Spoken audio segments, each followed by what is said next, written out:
जब बांग्लादेश में तख्ता पलट हुआ तो उस वक्त एक थ्योरी ये भी आई कि मोहम्मद यूनुस को वहां के प्रधानमंत्री बनाने की पटकथा साल 2007 से लिखी जाने लग गई थी और उसमें भी अमेरिका के डीप स्टेट का ही रोल था। नहीं देखिए ना, ये बात हो सकती है, मुझे इसके बारे में पता नहीं है। डोनाल्ड ट्रंप बोल रहे हैं, आज डोनाल्ड ट्रंप तो बांग्लादेश में हिंदुओं के प्रति जो हिंसा हो रही है उसके लिए उन्होंने आवाज खड़ी की है, लेकिन जो बाइडेन नहीं बोल रहे थे। देखिए, जो बाइडेन नहीं बोल रहे थे, डोनाल्ड ट्रंप ने बोला है। लेकिन अगर डोनाल्ड ट्रंप, मैं आपको सही बात बताता हूं, थोड़ी सी कड़वी लगेगी आप लोगों को, अगर डोनाल्ड ट्रंप 20 जनवरी को शपथ ग्रहण करने के बाद अगर बांग्लादेश के हिंदुओं के लिए कुछ करते हैं तो मुझे बुरा लगेगा, क्योंकि वो मेरा भाई है, डोनाल्ड ट्रंप का नहीं है। और अगर मैं सक्षम नहीं हूं अपने भाई अपने बहन की मदद करने के लिए, फिर मुझे इसके ऊपर बातचीत भी नहीं करनी चाहिए। फिर तो डोनाल्ड ट्रंप कोई और कर लेगा, फिर तीसरा चौथा कर लेगा। नहीं, हमारी जिम्मेदारी है और हम कर सकते हैं, और बहुत भारत के लिए, और जो भारत की आज की तारीख में लीडरशिप है, मैं आपको बताऊं, मोदी जी हैं, जो उनकी पूरी टीम है, उस टीम के लिए मैं आपको बता रहा हूं, ये 5 मिनट का मेरी सोच थोड़ी सी अलग है इस मामले में। हम लोग कहते हैं कि नहीं, हर चीज नैतिकता से चलनी चाहिए। मुझे नहीं लगता कि नैतिकता वैतिकता ज्यादा कुछ इसमें, मुझे ऐसी कोई प्रॉब्लम नहीं है। अनैतिक हो जितना तो मुझे उतनी ज्यादा अच्छी लगती चीज। देखिए, बात यह है कि जहां देश की बात है, जहां भारत मां की बात है, वहां क्या लीगल है क्या इलीगल है, मैं इन चीजों में नहीं पड़ता। देश के लिए जो कुछ अच्छा है वो मेरे लिए अच्छा है, चाहे मुझे कानून तोड़ना पड़े या फिर हड्डी तोड़नी पड़े, मेरे लिए यह चीज एब्सोल्युटली ओके है। अगर वो भारत मां की सेवा में, अपने पर्सनल बेनिफिट के लिए नहीं, भारत मां की सेवा के लिए, पहली चीज। दूसरी चीज मैं आपको यह बता रहा हूं कि अगर अमेरिका हजारों किलोमीटर दूर बैठ के बांग्लादेश कंट्रोल कर सकता है, तो आप बगल में बैठ के बांग्लादेश क्यों नहीं कंट्रोल कर सकते? तो ये जहां मेजर गौरव नैतिक और अनैतिक होने की बात करते हैं, मैं फिर आपसे चाहती हूं कि आप गीता के उदाहरण के जरिए समझाएं नीति और सिद्धांत क्या है। पुराण से ही मुझे किस्सा याद आ गया कि भोले बाबा इतने दयालु कि उन्होंने आशीर्वाद दे दिया। एक राक्षस ने भी उनकी सेवा की, उनकी पूजा की, उनकी आराधना की, तो उन्हें भी आशीर्वाद दे दिया कि मांगो जो वर मांगना चाहते हो। अगले ने वर भी मांग लिया कि मैं तो आप ही को भस्म करना चाहता हूं। उस भस्मासुर का अंत करने के लिए भी भगवान विष्णु ने मोहिनी का अवतार लिया था।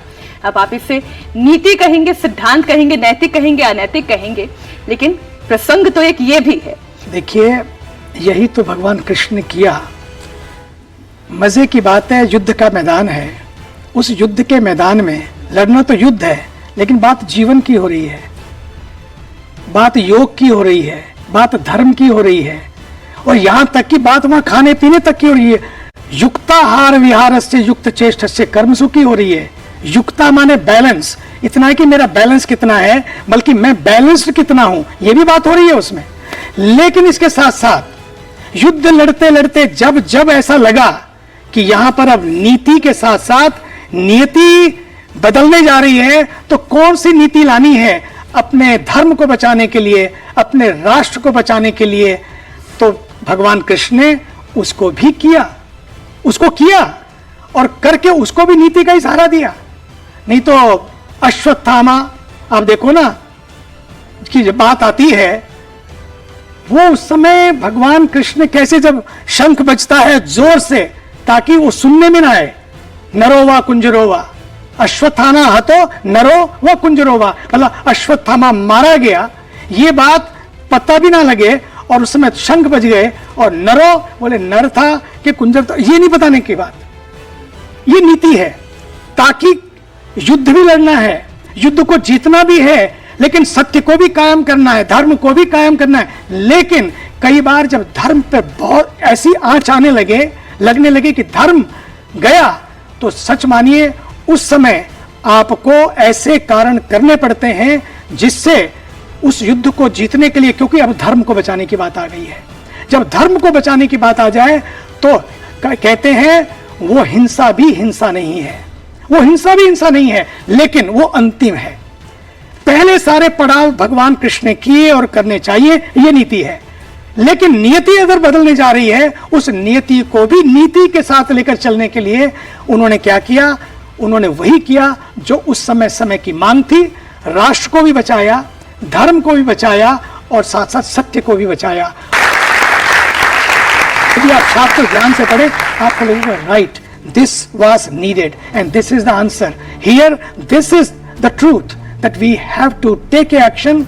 वही तो मेरे कभी कभी आश्चर्य होता है, ये जब मैं यूनुस मोहम्मद को देखता हूं, उसको ग्लोबल पीस प्राइज मिला, जिसको ग्लोबल पीस प्राइज मिला हो और वो व्यक्ति वहां बैठकर इस तरह का एक्शन लेता हो, मुझे लगने लगा कि देने वाले गलत थे या लेने वाला गलत था, या सोच के ये जो सारा संकट जो मैंने आपको बताया, ये पूरे विश्व में नैरेटिव्स घड़े जा रहे हैं।